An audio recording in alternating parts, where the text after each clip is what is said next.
explaining statistics.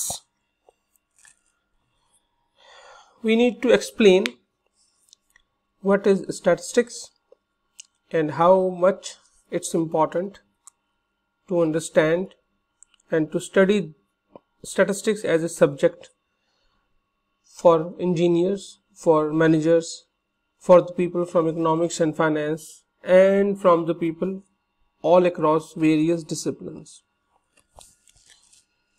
हम normally ये देखते हैं कि अमेरिका के अंदर हर 4 साल के बाद इलेक्शंस होते हैं, प्रेसिडेंशियल इलेक्शंस, और उन इलेक्शन से पहले मुख्तलिफ किस्म के पोल्स, ABC पोल्स और XYZ पोल्स रिपोर्ट्स दे रहे होते हैं कि Republican have 60% support of voters in comparison with Democrats with a margin of error of plus or minus 2%. Similar type of reports हम पाकिस्तान में देख रहे होते हैं कि जी PTI को बरतरी हासिल है, मुस्लिम लीग नून को बरतरी हासिल है, इतने % एरर ऑफ मार्जिन है। इस किस्म की जो पोल्स हैं ये बहुत दफ़ा लोगों पे एक बहुत सीरियस इम्पैक्ट डालते हैं। इवन अगर आप कुछ इंटरव्यूज देखें कि ये जो जितने बड़े बड़े सियासतदान हैं ये इवन इलेक्शन लड़ने से पहले अपने इलाके में खुद पोल्स करवा के ये देखते हैं कि लोगों की हमारे बारे में राय क्या है और हमारी पोजीशन कितनी बेहतर है। अब ये जो पोल्स हैं ये बहुत से सवाल उठाते हैं। For example, first of all, what is meant by the term margin of error. ये जो लफ्ज इस्तेमाल हुआ कि जी इतने % एरर का चांस है, इसका मतलब क्या है?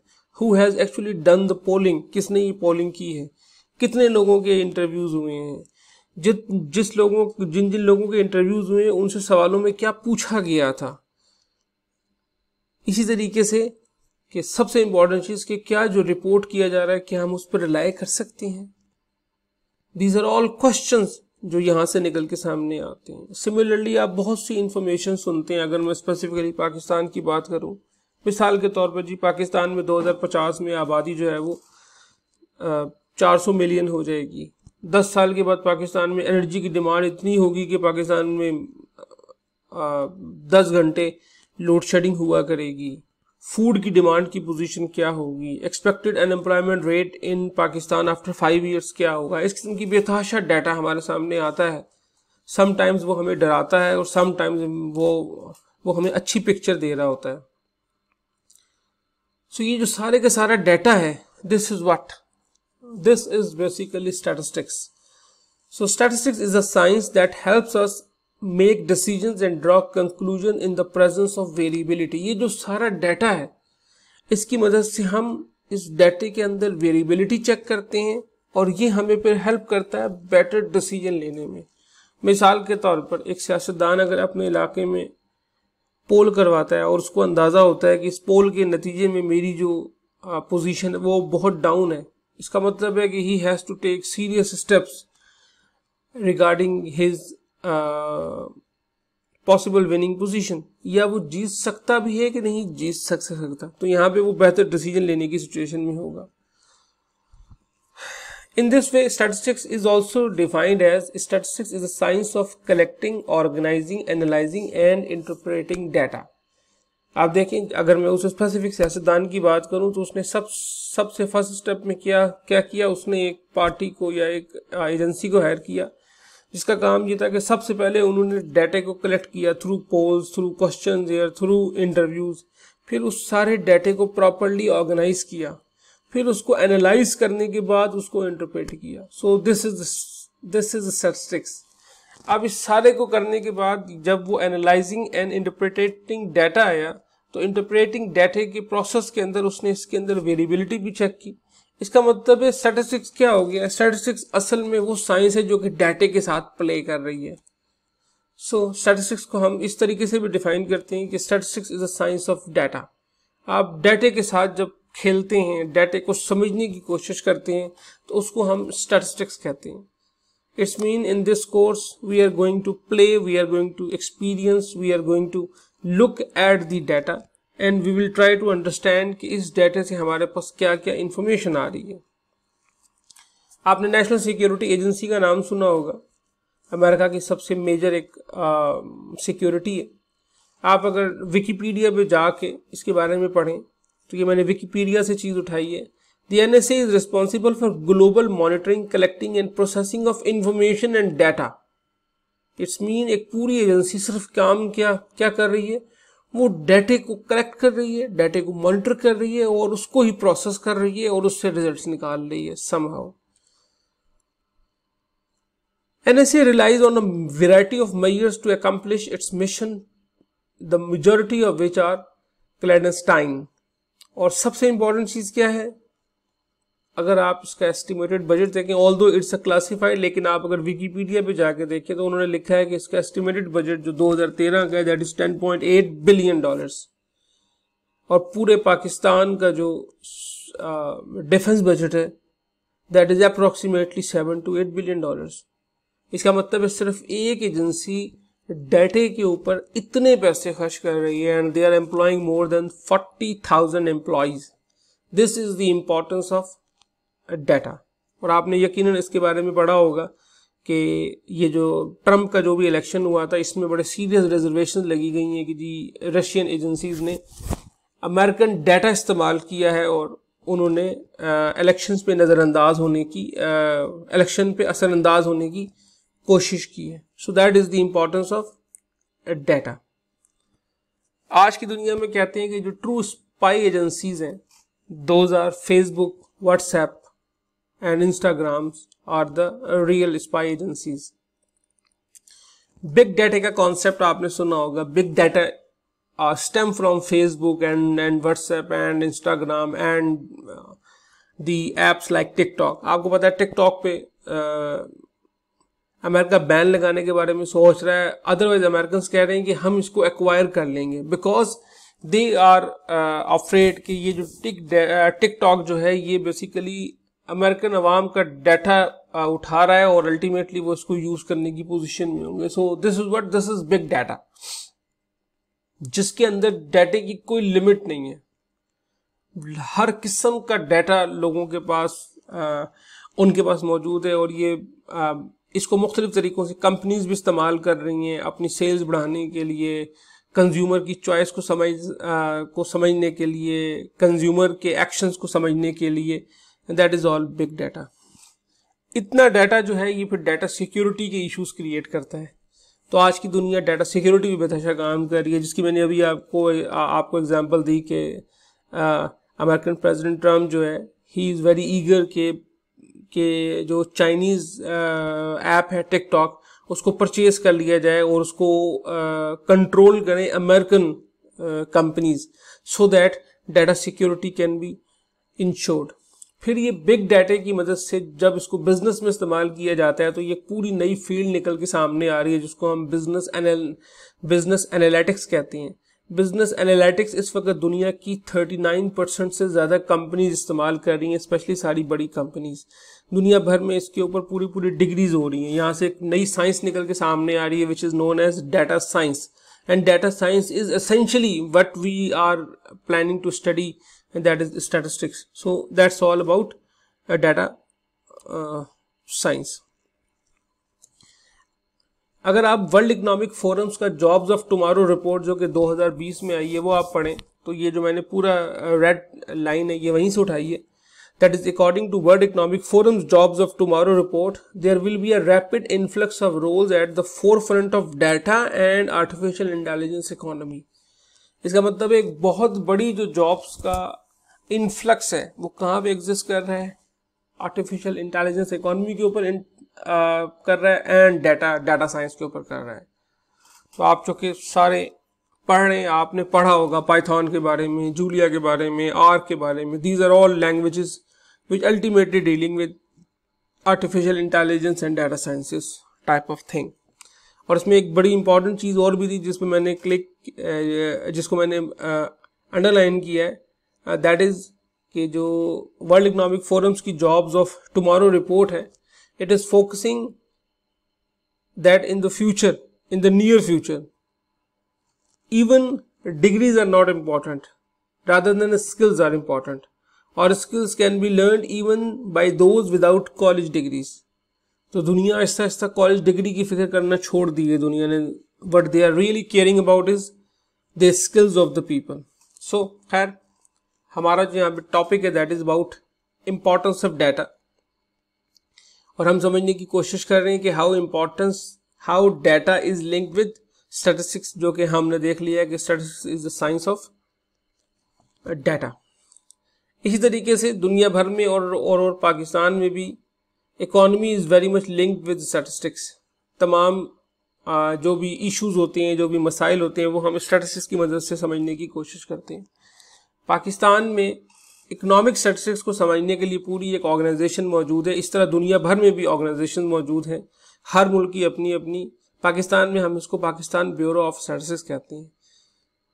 आप अगर पाकिस्तान ब्यूरो ऑफ स्टैटिस्टिक्स जाएंगे तो आप देखेंगे कि they have data about everything, data on population, on mining, on prices, internet usages and almost everything. हर किस्म का डाटा मौजूद है। ये मैंने पाकिस्तान ब्यूरो ऑफ स्टैटिस्टिक्स की जो मेन वेबसाइट है उसका एक छोटा सा स्क्रीनशॉट डाला, तो आप अगर देखें साइट पे आपको हर किस्म का स्टैटिस्टिक्स नज़र आ रही हैं, whether it relates to population, business, demographic, energy, external trade, labor force, national accounts, gender के बारे में हर किस्म का डाटा इसके अंदर मौजूद होगा पाकिस्तान ब्यूरो ऑफ स्टैटिस्टिक्स के अंदर। और अभी पाकिस्तान ब्यूरो ऑफ स्टैटिस्टिक्स को बहुत इस्टेब्लिश इदारा नहीं है। दुनिया में जो स्टैटिस्टिक्स के इदारे हैं दुनिया के मुख्तलिफ मुल्कों में, दे हैव ह्यूज डाटा, यानी कि हमारे यहाँ तो फिर डाटे की प्रॉब्लम है। और डाटे की इंपॉर्टेंस ये है कि सारी पॉलिसीज़ जो हैं वो डाटे की बुनियाद के ऊपर बनती हैं, और हमारे यहाँ पॉलिसीज़ के बहुत दफ़ा फेल होने की रीज़न ये होती है कि हमारे पास प्रॉपर डाटा मौजूद नहीं है। दुनिया के पास तो बहुत बड़ा डाटा मौजूद है, लेकिन ये जो डाटा है ये कहीं ना कहीं झूठ की बुनियाद पर भी मबनी होता है। इसका यहाँ पे मतलब ये नहीं है कि ये झूठ होता है। स्टैटिस्टिक्स के साथ प्रॉब्लम ये है कि स्टैटिस्टिक्स आप एक ही फिगर को मुख्तलिफ तरीक़ों से आपके लिए रिप्रेजेंट करना पॉसिबल होता है। मैं अगर इसकी बड़ी छोटी सी एग्जांपल दे दूं, एक लफ्ज़ जो आपने बार बार सुना होगा टीवी के ऊपर, that is called GDP, gross domestic product. Gross domestic product हम स्टैटिस्टिक्स में या इकोनॉमिक्स में हम कहते हैं कि number of the market value of goods and services produced in a country are called GDP. अब देखिए, मिसाल के तौर पर मैं ये कहता हूँ कि पाकिस्तान में पूरे साल में सिर्फ 100 मार्कर बनाए गए और हर मार्कर की कीमत 10 रुपये थी। इसका मतलब है मैं अगर 100 को 10 से ज़रब दे दूँ तो मेरे पास जवाब आ जाता है 1000। इसका मतलब है पाकिस्तान का पिछले साल का जीडीपी 1000 रुपये हो गया। अब फ़र्ज़ करें कि नेक्स्ट ईयर पाकिस्तान ने दोबारा 100 मार्कर बनाए, लेकिन अब मार्कर की जो मार्केट वैल्यू थी वो 12 रुपये हो गई। अब जब 12 को आप 100 से मल्टीप्लाई करेंगे आंसर आ जाएगा 1200। इसका मतलब है पिछले साल का जीडीपी 1000 था, इस साल का जीडीपी 1200 हो गया। जब आपने उसकी ग्रोथ निकाली तो आपको नजर आया there is a 20% growth in GDP. हालांकि आप अगर रियल सेंस में देखें तो पिछले साल भी 100 मार्कर बना था, अभी भी 100 मार्कर बना है। There is no real growth in GDP, लेकिन चूंकि मार्केट वैल्यू के हिसाब से पढ़ा जा रहा है, so there is a growth in GDP. अब जो पार्टी ये कह रही है कि there is no growth in GDP, वो ठीक कह रहे हैं, और जो पार्टी कह रही है there is a growth in GDP at the rate of 20%, they are also right, वो भी ठीक कह रहे हैं। इसका मतलब है कि स्टैटिस्टिक्स की फिगर्स बहुत दफ़ा ऐसी होंगी जिनको आप अपने मकासद के लिए इस्तेमाल करने की पोजीशन में होंगे, और such statistical figure will lead to lies. तो छोटी सी किताब है by Darrell Huff, that is how to lie with the statistics. उसमें डैरल हफ ने बड़ी इंपॉर्टेंट बात की है। उसने ये कहा है कि जो लोग इन स्टैटिस्टिक्स को इस्तेमाल करते हैं, they are crooks and they already know the tricks, therefore honest man must learn them in self defence. इसका मतलब है एक ईमानदार शख्स को इन स्टैटिस्टिक्स को सीखना पड़ेगा ताकि वो समझ सके कि कहाँ उसको धोखा दिया जा रहा है। That is a very very important idea. कि जिस तरीके से मैंने आपसे कहा कि स्टैटिस्टिकल मेथड जो है वो हमें हेल्प करते हैं डाटे के अंदर वेरिएबिलिटी को समझने में, कि डाटे के अंदर कहाँ कहाँ कैसा कैसा चेंज आ रहा है। वेरिएबिलिटी का मतलब क्या है कि successive observation of a system और phenomena do not produce exactly the same results. मिसाल के तौर पर मुझसे ये पूछा जाता है कि जी आप दिन में कितनी रोटियां खाते हैं, तो मैं आज शायद जवाब दूं 8, लेकिन हो सकता है कि मैंने आज 8 ना खाई हूँ, मैंने आज 7.5 रोटी खाई हो, कल मैंने 9 खाई हूँ, उससे पिछले दिन मैंने 7 खाई हूँ, उससे पिछले दिन मैंने दोबारा 8 खाई हूँ। वो इसलिए कि ज़ाहिर है एज ए ह्यूमन मेरे लिए ये पॉसिबल नहीं है कि मैं रोज़ाना एक ही मिकदार की फूड लूँगा। सम टाइम थकावट की वजह से मैं कुछ ज़्यादा खा लूँगा और सम टाइम थकावट की वजह से मैं कम खा लूँगा। मुझे अगर ये कहा जाए कि how much time you take from your home to office, तो मैं कहूँगा जी कि 45 मिनट, लेकिन रोज़ाना 45 मिनट नहीं लग रहे होते। कभी रोड पे रश बहुत हो तो शायद 1 घंटा भी लग जाए, कभी रोड पे रश कम हो तो शायद 40 मिनट में मैं आ जाऊँ। एग्जैक्टली 45 मिनट्स मैं कभी भी नहीं कहूँगा। अब देखें इसका मतलब क्या हुआ, इसका मतलब ये हुआ कि जो एक्चुअल डाटा है दैट इज़ वेरिंग। कभी 46 मिनट है, कभी 47 मिनट है, कभी 60 मिनट है, कभी 40 मिनट है, कभी 51 मिनट्स है। तो मैं यहाँ 2 काम कर रहा हूँ। सबसे पहले ये मैं कर रहा हूँ कि मैंने उस सारे डाटे को ये देखा कि ज़्यादातर मैं किस टाइम पर पहुँचता हूँ। तो मैंने एक एवरेज फिगर उठाई और मैंने बता दिया कि it takes me 45 minutes to reach from my home to my office. First thing, statistics ने ये डिफाइन कर दिया। Second thing, now it comes about variability कि अच्छा अगर 45 मिनट्स इज द एवरेज, तो मैं नॉर्मल केस में 45 मिनट से कितना प्लस हो सकता हूं और कितना माइनस हो सकता हूं। ठीक है, तो लेट सपोज मैं ये कहता हूं कि जी 45 से मैं बढ़ के 50 तक हो सकूंगा और 45 से कम होकर मैं 40 तक हो सकूंगा। That is the variability.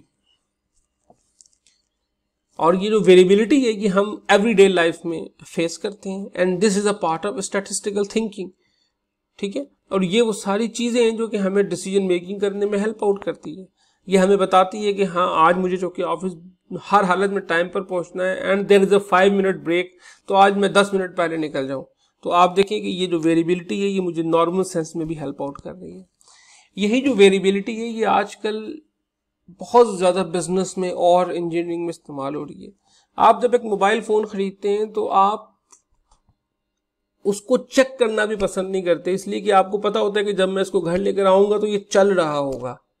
ठीक है, तो इसकी बेस पे क्या है, इसकी बेस पे बहुत बड़े बड़े स्टैटिस्टिकल मॉडल्स हैं विच इंश्योर्स कि जो क्वालिटी है वो हर हालत में मेंटेन्ड हो, वो क्वालिटी हर हालत में कस्टमर तक पहुंचे। ठीक है, ये वो मॉडल्स हैं जिनकी मदद से आज की दुनिया ने इस चीज़ को इंश्योर किया हुआ है कि जब आप अप्रॉक्सीमेटली 1 मिलियन प्रोडक्ट्स बनाएंगे तो 1 मिलियन प्रोडक्ट्स में मैक्सिमम 3 से 4 में खराबी हो सकती है। That is called 6 sigma modelling और टोटल क्वालिटी मैनेजमेंट। सो ये जो सारे स्टैटिस्टिकल मॉडल हैं जिन्होंने वेरिएबिलिटी को इंश्योर किया हुआ है कि वेरिएबिलिटी को हमने किस तरीके से मिनिमाइज करना है। ठीक है, and that is all statistics. इसका मतलब क्या हुआ कि स्टैटिस्टिक्स में हम कुछ चीज़ें बड़ा मेजरली पढ़ते हैं।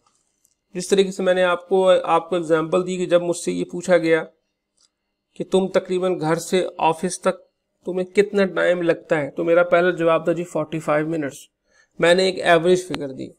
इसका मतलब है हर केस के अंदर, स्टैटिस्टिक्स के अंदर हम ये समझने की कोशिश करेंगे कि सेंट्रल टेंडेंसी क्या चीज़ है, कि ओवरऑल डाटा किधर लाई करता है। ठीक है, ओवरऑल डाटा किधर एग्जिस्ट करता है, ये एक बड़ा मेजर एरिया है स्टैटिस्टिक्स को समझने का कि जी ओवरऑल मुझे कितना टाइम लगता है यहाँ तक पहुँचने में, घर से ऑफिस तक पहुँचने में। एंड सेम हर जगह ये होगा। पाकिस्तान में जब आप पॉपुलेशन ग्रोथ चेक करेंगे तो आप ये चेक करेंगे कि नॉर्मल केस में एक कपल के कितने बच्चे होते हैं। दैट इज सेंट्रल टेंडेंसी कि जी ओवरऑल सिचुएशन का एग्जिस्ट कर रही है। नेक्स्ट स्टेप, अब रिस्क की बात आ गई कि वी आर कंसर्न कि अच्छा अगर मैं 45 मिनट में घर नहीं, ऑफिस नहीं पहुंचता तो मैं कितना लेट या कितनी जल्दी हो सकता हूँ।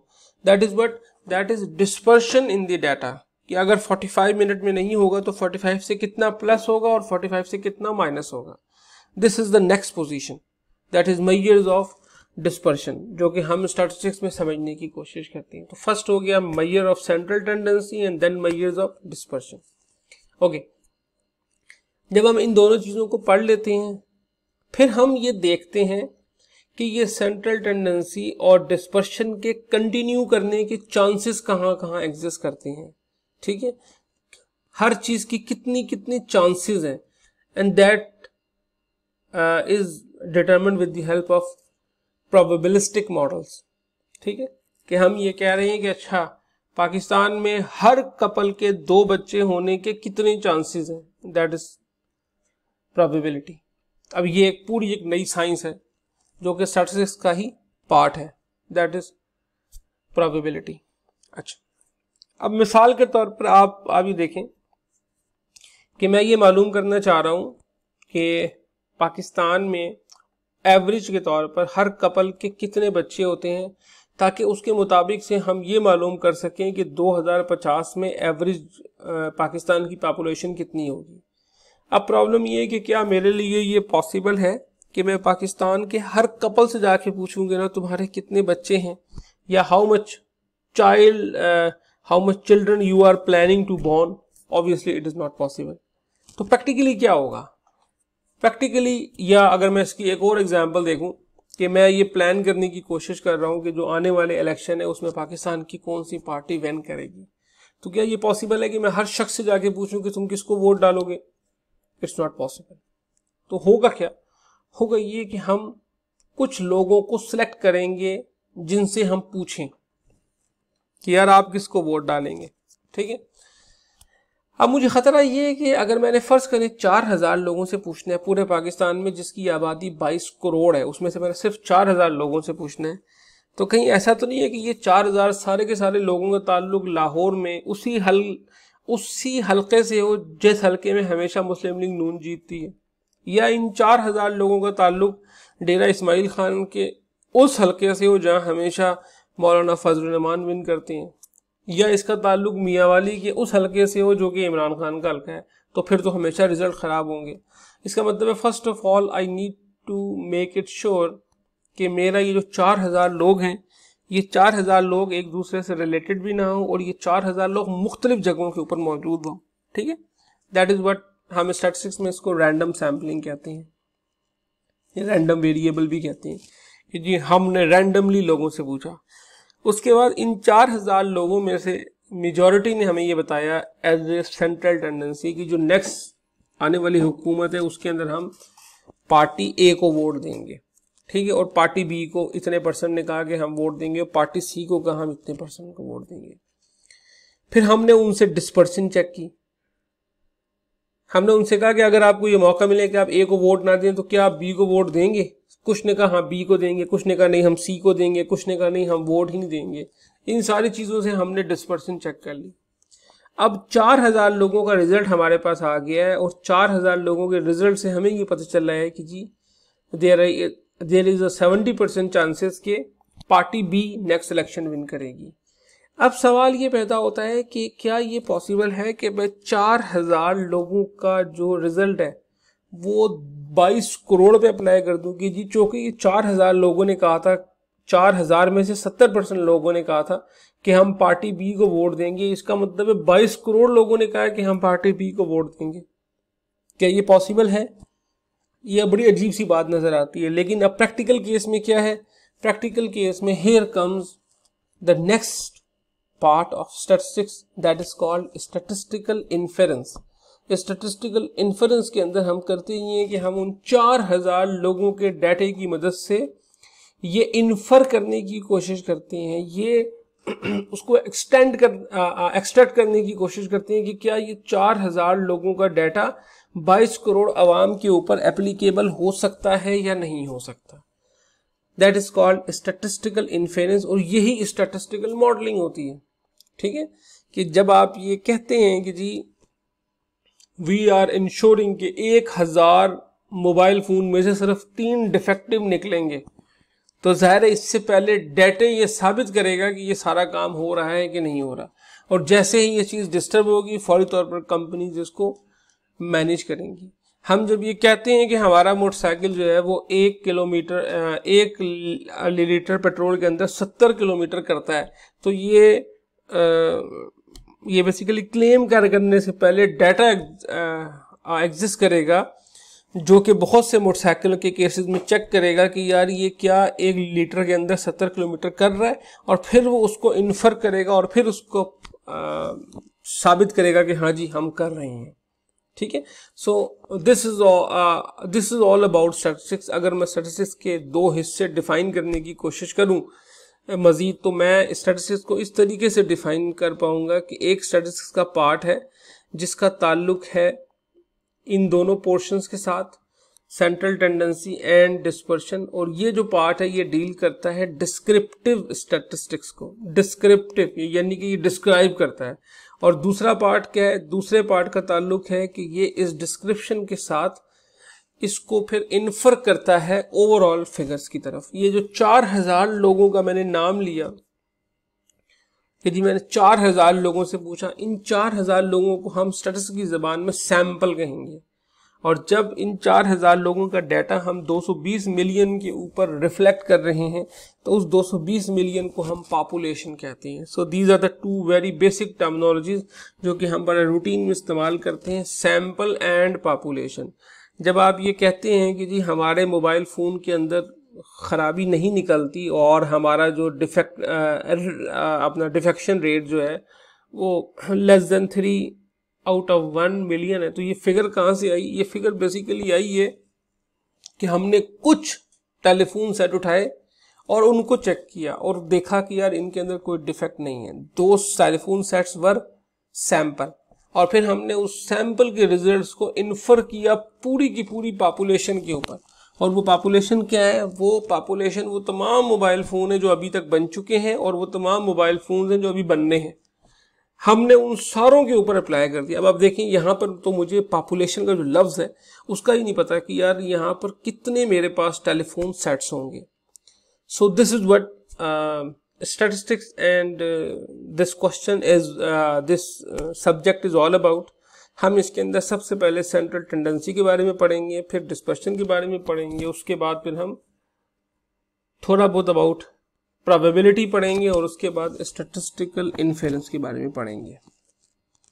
आई एम होपिंग कि आप लोगों में से बहुत से लोग हो सकता है कि O लेवल या A लेवल में स्टैटिस्टिक्स पढ़ के आए हों, या आपने वैसे भी मैथमेटिक्स में थोड़ी बहुत स्टैटिस्टिक्स पढ़ी हुई हो। ठीक है, तो इसलिए मैं ये उम्मीद कर रहा हूँ कि ये जो सब्जेक्ट है ये रिलेटिवली आप लोगों के लिए एक आसान सब्जेक्ट होगा, इसलिए कि इसमें कोई इतनी ज़्यादा मुश्किल बातें नहीं है। This subject is normally based on common sense. तो हम इसको थोड़ा सा लेट हम शुरू किया है हमने ड्यू टू वेरियस वजूहात, तो इंशाल्लाह अब हम इसको कंटिन्यूसली चलाएंगे।